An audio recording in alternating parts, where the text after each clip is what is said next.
For a season and a half, Gravity Falls built its central mystery around a question written in gold ink on a leather journal: who was the author? The answer was supposed to explain everything: the anomalies, the town, the danger. And when Stanford Pines finally stepped through that portal in the summer of 2015, he was the answer. He was also something the show had never promised he would be: a portrait of psychological deterioration so specific that it reframes what those journals were supposed to represent. The author wasn't a sage. He was a warning. Gravity Falls aired from 2012 to 2016, created by Alex Hirsch for Disney Channel and later Disney XD.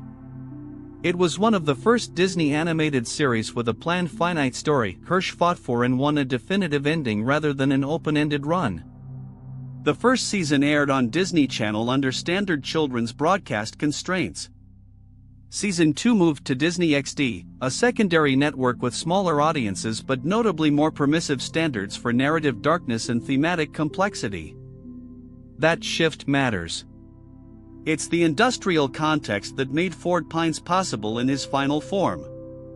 Disney Channel's censors would likely have flagged the specific behaviors Ford exhibits, while Disney XD allowed Hirsch to pursue the character he'd been planning.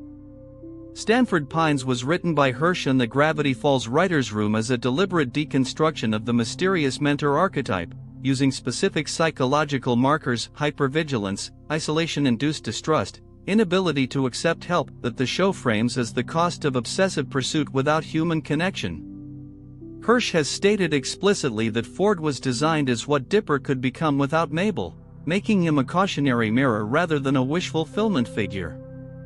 This characterization was enabled by Disney XD's more permissive oversight in Season 2 and reflects a conscious creative decision to honor the buildup of the author mystery by subverting it. The show spends roughly 35 episodes building the author as the UR mystery of Gravity Falls. Journal 3 appears in the very first episode. Its six-fingered hand, its cryptic warnings, its encyclopedic knowledge of the supernatural, all of this codes the author as the omniscient figure who will eventually arrive and explain everything. That's the archetype. The wise mentor. The all-knowing guide who'll make sense of the chaos. When Ford actually arrives, the episode A Tale of Two Stands gives us his backstory, and the backstory is not an adventure chronicle. It's a tragedy of isolation. Ford is brilliant, yes.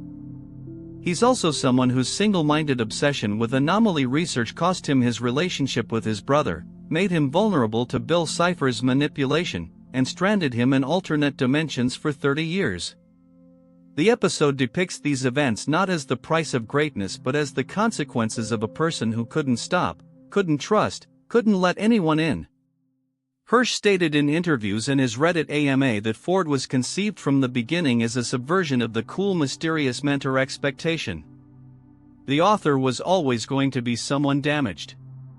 The delay in his reveal, holding him back until the middle of Season 2, was a production choice designed to maximize the gap between what the audience imagined and what they received. When you build up a figure for that long, the letdown is the point. The letdown is the argument. So what specific psychological portrait is the show actually painting?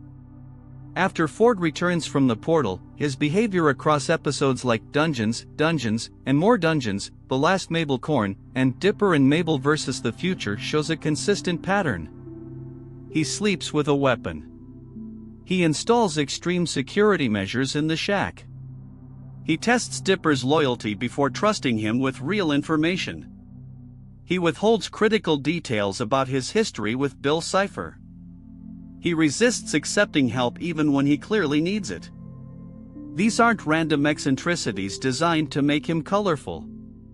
Hypervigilance, constant scanning for threat, difficulty resting, perpetual preparation for danger is one of the core documented responses to sustained trauma. Ford's inability to trust even family members reflects the specific pattern of isolation-induced distrust that develops when someone has been betrayed and then spent decades alone. His withholding of information from Dipper about Bill isn't simple plot contrivance, it's consistent with how trauma survivors often minimize or conceal the source of their damage, even from people they care about. The episode The Last Mabel Corn makes this nearly explicit. Ford's fear of Bill is depicted as genuinely pathological.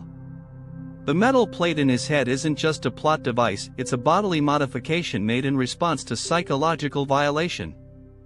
Bill entered Ford's mind and used him, and Ford's response was to literally alter his body to prevent it from happening again.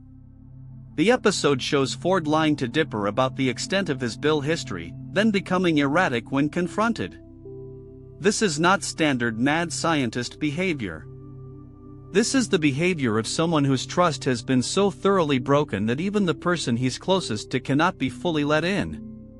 Now, here's where I need to be honest about what I can and can't prove. No production record documents a specific decision to write Ford with clinical trauma symptoms. Based on the textual pattern and the industrial context of Disney XD's more permissive standards, this reading argues that Hirsch and the writer's room made a deliberate choice to write Ford with psychological specificity that would have been harder to get past Disney Channel's broadcast standards. The pattern suggests intentionality, the behaviors are too consistent and too specific to be accidental, and they serve the show's thematic argument about the cost of obsession. But I cannot confirm from a documented source that anyone in the writer's room was consulting diagnostic criteria or deliberately coding Ford as a trauma survivor. What I can confirm is that Hirsch described Ford as what Dipper becomes without Mabel, and that the textual evidence consistently supports a reading of genuine psychological damage rather than generic eccentricity. Hirsch's statement about Ford being Dipper without Mabel isn't just a characterization note. It's the engine of the parallel. The show draws explicit connections between Ford and Dipper, their shared love of the paranormal, their intellectual restlessness, their tendency to prioritize investigation over relationships. But it also shows what happens when those traits develop without the counterweight of human connection. Dipper has Mabel. She pulls him back. She's annoying about it, she distracts him, she makes him do things that aren't research, and that's the point. Ford had Stanley, and he pushed him away. The flashback in A Tale of Two Stans shows the moment of rupture, Ford's project, Stanley's mistake, the permanent fracture. After that, Ford had no one to pull him back. He had only the work, and the work led him to Bill. The show doesn't present this as a romantic tragedy of misunderstood genius. It presents it as a warning. When Ford offers Dipper the apprenticeship in Dipper and Mabel vs. the Future, the offer is coded as seductive, exactly what Dipper thinks he wants. But the audience has now seen enough of Ford to understand that accepting would mean following the same path. The apprenticeship isn't an honor. It's an invitation to become isolated, obsessive, and alone. Hirsch stated in interviews that the Ford-Dipper dynamic was central to Season 2 because it raised the stakes for Dipper's character in a way that external threats couldn't. Bill Cipher is a villain. But Ford is what the hero could become. That's a different kind of danger, and it only works if Ford's deterioration is genuine, not played for laughs or softened for the audience. The three threads converge. Ford subverts the mentor archetype with psychological specificity that goes beyond genre convention. His behaviors map onto documented trauma responses. And the show uses him as a cautionary mirror for its protagonist.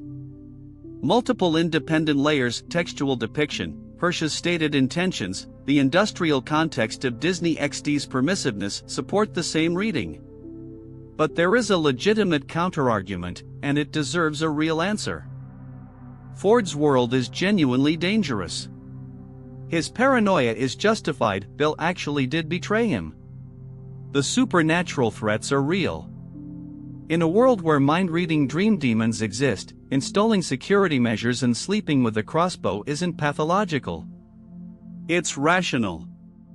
Ford is also a mad scientist archetype, and mad scientists are paranoid and isolated because that's what the archetype requires. There's no evidence Hirsch consulted diagnostic criteria or intended Ford to be read through a clinical lens. The simpler explanation is genre convention. The first objection misunderstands the argument slightly, and I think that matters. The thesis isn't that Ford's paranoia is irrational.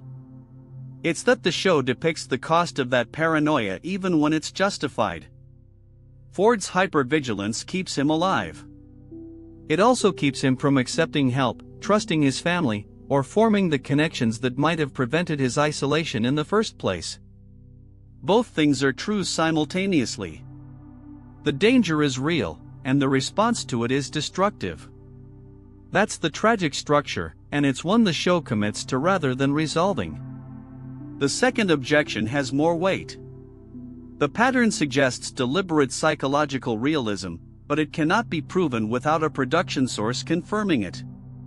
Genre convention provides a simpler alternative, and I should be transparent that the argument rests on the convergence of multiple textual patterns with Hirsch's stated intentions rather than on a documented decision to write Ford as a trauma survivor. The reading argues this is the most coherent explanation for the evidence available, while acknowledging the epistemic ceiling. If this thesis is correct, it reveals something specific about what was possible in children's television in the mid-2010s. The gap between Disney Channel and Disney XD wasn't just about what content could be shown. It was about what character complexity could be explored. Ford Pines, a figure of genuine psychological damage, depicted without pathologizing or romanticizing, exists because a secondary network with lower stakes and smaller audiences decided to let a creator pursue his vision. The same character, on Disney Channel's primary network, likely would have been softened, made more conventionally heroic, or given a simpler emotional arc. It also reveals something about what children's animation can ask of its audience. The kids who watched Gravity Falls were being asked to understand something subtle, that the cool mysterious figure they'd been imagining wasn't cool. That the pursuit of knowledge without the counterweight of human connection produces not greatness but damage. That the person who seems to have all the answers is often the person most lost. That's a sophisticated argument for a show that also features a character who attacks people with a football with a fist inside it. But it works precisely because the show earns it through specific, consistent characterization rather than explicit statement. When you watch animated television, the question to ask isn't just what happens on screen. It's who made this decision, under what constraints, and what does that tell me about what I'm actually watching? Stanford Pines works as a character because Alex Hirsch and the writer's room made a specific choice to honor the mystery's buildup by subverting it, and because Disney XD's relative permissiveness allowed the choice to be rendered with genuine psychological weight. Remove either element and Ford becomes a different character, probably a lesser one.